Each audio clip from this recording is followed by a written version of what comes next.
Welcome back to Real Man Drinks. I'm Oliver. And I'm Christine. And we are doing our top 10 of 2024. And we saved the best for last because we know we're last. Actually, to go over our top 10, but hey, why not, right? Better late than never. Better late than never, right? We had a crazy first year of hunting bourbon. And our top 10 obviously is a bunch of hard to find whiskeys. Some more than others. But yeah, we didn't even get through all the bottles we bought. Yeah, I wonder why. Because we hunt harder than we drink.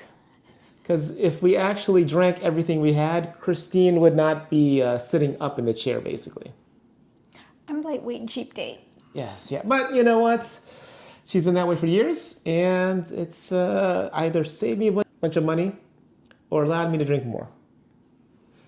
But no, so we went through a bunch of bottles, and literally Christine is my 2-beer buccaneer, my cheap date, my, what's the other terms to use? Cheap date and, what did you call me? 2-beer buccaneer. Oh. Right? In the comments, what are some other names for the friends that we have that can't drink a whole lot? Weak sauce.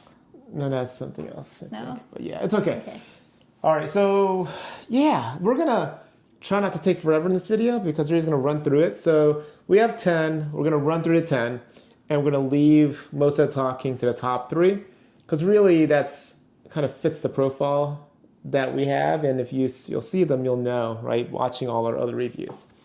All right, so we are sipping, by the way, on our whiskey of the year, and surprisingly, we picked the same one. But we'll get to that. All right, so at number 10. Number 10, we have Maker's Mark Cellar Aged 2024. And this guy is good. I kept finding this. If you look at the hunt videos, I found a few of these. I would like to get the 2023 eventually to try that because I hear it's pretty good. Anyway, I think I have one of the guys we met in the allocated drops has one. Oh, so I might trade him like a, trade swap, because he says he didn't like it so much. So maybe we'll do that. But what were your thoughts on the Maker's Mark Cellar Age? It was okay. Remember, I like the Costco one better. The Costco Maker's Mark. The Lost Recipe. Yeah. That's SLB Drinks. Yeah. Enjoyed that one as well. I think, again, what I've learned drinking all these really, really good whiskeys is that you have to know what you're drinking. Liking something is different than, I guess, knowing what you're drinking, and having really well-aged whiskeys and bourbons is actually an art, right? You can't just stick something in a barrel and hope it tastes good after 11, 12 years. But this is okay.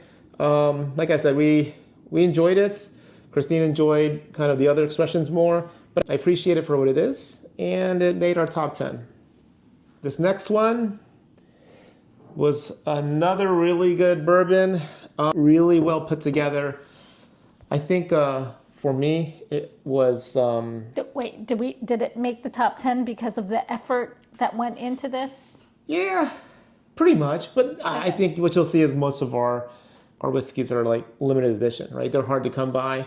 And again, the reason they're limited edition is because they put a lot more effort to it at the distilleries, right? Oh, they put effort into it. Yeah, and we put effort into getting them as well. Okay. Yeah, she's talking about that kind of really early morning. Really early. Really early. I think we woke up at like 1:30 in the morning to get to Four Roses. Hey, well, we saw, I think it was Zach from Bourbon Kingdom. It was cool seeing him. Yeah. So, anyway, next time we'll say hi. We're being a little shy. But that's number 9 for us. Four Roses Limited Edition 2024. The next one, it wasn't too hard to find, but, what we really try to do is find the best out of each distillery, for more or less. Some distilleries doubled up here, but this guy toasted Peerless. It actually won an award from IWSC, I think. And whiskey of the year beat out a lot of other bottles, right?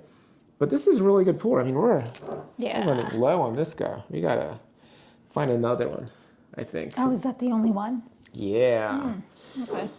But yeah, this one's good. What do you like about this? So sweet, kind of the toasted flavors came out a little bit, right? Better than the double oaked for us. Yeah, this is a winner. Definitely going to pick up another bottle once you run into one for a decent price. Okay. Number 8. This next one, is a fan favorite for Christine. I do. It's the Like, Bomberger's 24. What we tried to do picking these whiskeys, we didn't drink selected bottles that, again, were limited editions, if you will, and had a proof higher than, say, 10 something, right? Higher than 101, definitely. And I think the lowest proof one might have been 105 or 106, I think. But yeah, so this one comes out at a whopping 108 proof and had a lot of good, really flavor profiles and really represented the Michter's brand really well. The barrel proof rye was a little too spicy, if you will. This one it was more well-rounded with a lot of things going on, right? yeah, yeah. Because this is the one that Christine goes for. It was sweet. Yep. Yep, and that's number 7. I had to do the math. She's good at math. Next guy, I think a lot of us hunted for this year, is the Jack Daniel's Koy Hill. This one is 126.4 proof. Really good. I mean, that was our first Koy Hill. I was really excited when I heard it was dropping. I was even more excited when I picked up a few bottles. So we're happy to have a backup. We've shared this with a few people. Christine likes the kind of banana notes, right? It's really made me appreciate Jack Daniels all over again. I've been like picking up more Jack Daniels just because of the Koy Hill and really remembering that flavor profile. So Because of that or because of Jaden Daniels? it could have been, yeah.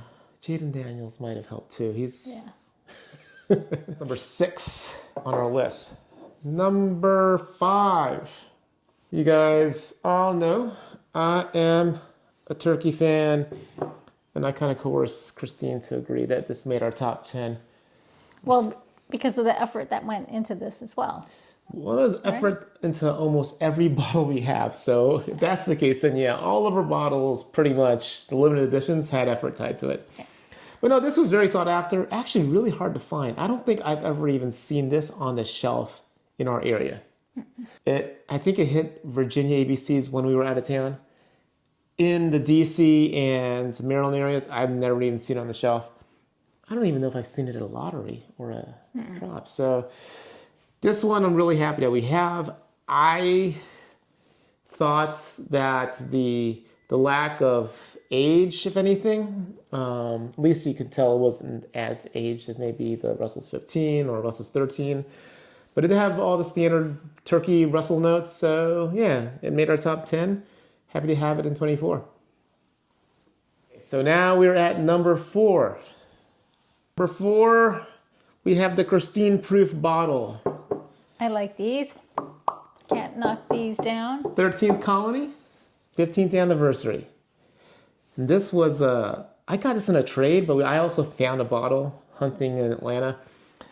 This is great. This is delicious. I think first taste, I thought it was very George C. Stagg-ish. It was it's sweet. Yeah, the cherry notes that you get from George C. Stagg. And, the proof it's 139 proof, right? 139.2 proof. It's probably the hottest whiskey we have on our shelves, I think. But it didn't drink like it was Did hot. not. I was afraid to drink this. And Yeah. then I took a sip and I was like, ooh. Not at all. It drinks amazingly Yummy. good. So, really good. It didn't make our top 3, but definitely deserving of the top 10. And, all right, so we're going to bring out our top 3 together and put them in front of us and talk about it. Okay. Is that okay? I think it was interesting, the process we went through to actually decide on 1, 2, and 3. You tricked me. We did a blind, and now she was gone. I did my blind first before she got home. She came home and did her blind, completely separate because I didn't want to influence each other. And it was pretty cool. It came out in the same order that you're going to see now. So that's why I kind of saved it for last. So anyway, cheers. This is our whiskey of the year. I'm out.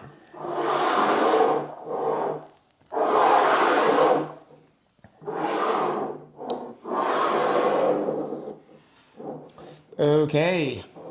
2 are Christine Proof bottles. 2 Christine Proof This bottles. is somewhat Christine Proof. It's a little more stout at the bottom. All right, so this is our top 3. And honestly, it went in this order. I'm just going to put it out there. 3rd, 2nd, 1st. And I pulled it out this way because I thought it was real interesting when Christine was drinking through them. And, it took a lot longer for these. Went back and forth a lot, and I think at the end of it, she was really, really red. I was not. Was I? Yeah. Yeah.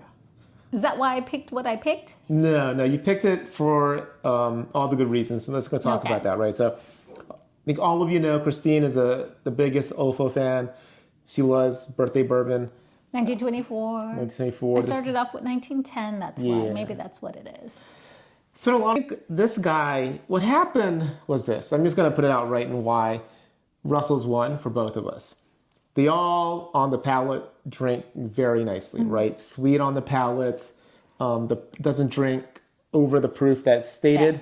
Even though this is the lowest proof, I believe, at 107.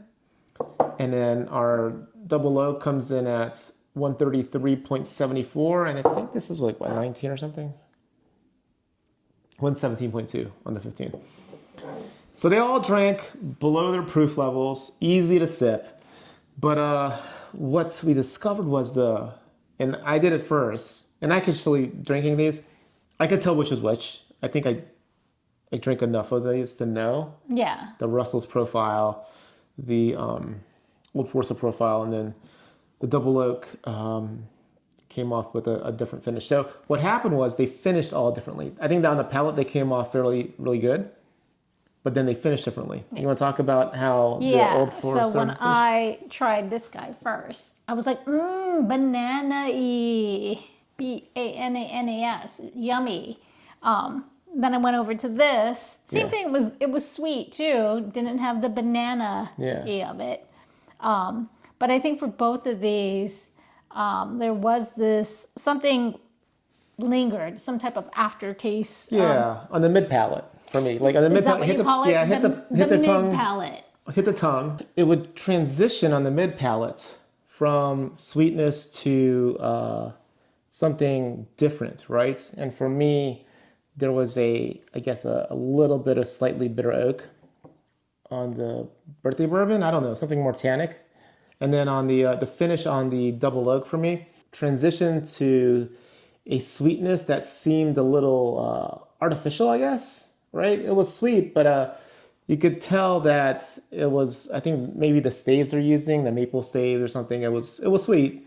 But compared to the Russell's 15, the Russell's 15 drank like a really smooth, clean bourbon that was aged nicely. So again, sweet turkey notes on the palate. The transition was into an oakiness, a sweet oakiness, but that sweet oakiness just lingered the same level. Wait, how long did it linger? For days. No, but it was really good. I mean, it was kind of this classic aged bourbon that you couldn't fault it, right? It was like, so that's what you would aged bourbon done well. That's what you. It won a lot of whiskey of the year, and I was trying to figure everyone's opinions out, because everyone has their own palates. Yeah. Right. But if you, again, that's why I said at the very beginning of the video, you have to appreciate what you're drinking, right? A hamburger tastes great when you're having a hamburger. I love me a good hamburger, but having an aged steak that's cooked perfectly, I mean, no steak sauce. There's no steak sauce on that. I don't know if I could tell the difference. Well, you could tell the difference, because you could tell the difference here. But when you're talking about burgers. I'm just trying to find an example, an analogy that's kind of similar, right? That this is the epitome of good bourbon. At the end of the day, don't need to finish it with extra staves. Yeah, the juice is good, aged really well. I mean, this is not too far. This is 12 years, right, on the birthday bourbon. But there's something about the extra 3 years that they gave this. And again, maybe we compete. This is probably more competitive to Russell's 13. Right, we got a video later. But man, those 3 years extra just smoothed it all out. So that's our whiskey of the year, Russell's 15. Is it whiskey of the year or bourbon of the year? All bourbons are whiskeys. Not all whiskeys are bourbons. Well, in whiskey of the year, Irish whiskey and what is that? The Japanese stuff, is that going to be part of it then too? Since Did we drink this? Did we drink this? No, that's why I'm asking. Why isn't it bourbon of the year? Okay, it's bourbon of the year because we had all bourbons, I guess. Right? Yeah. Yeah. And because bourbon of the year is B-O-T-Y, Bodhi. Bodhi. Bodhi. Okay, Bodhi. Okay, guys, which of you have tried some, all, or none of these bottles, whether at a bar or if you have them yourselves? Let us know. For us, the 15 is good. I mean, you can tell we're going through this thing. It's our daily sipper now. It's not really, but we have backups, so I'm not too worried about it. These other guys are really good. I think this is probably the one that most of you should try to get. Yeah. Get a pour. Get a pour. Okay, appreciate you guys as always. Please like and subscribe and turn on notifications. You guys have a good one. Cheers.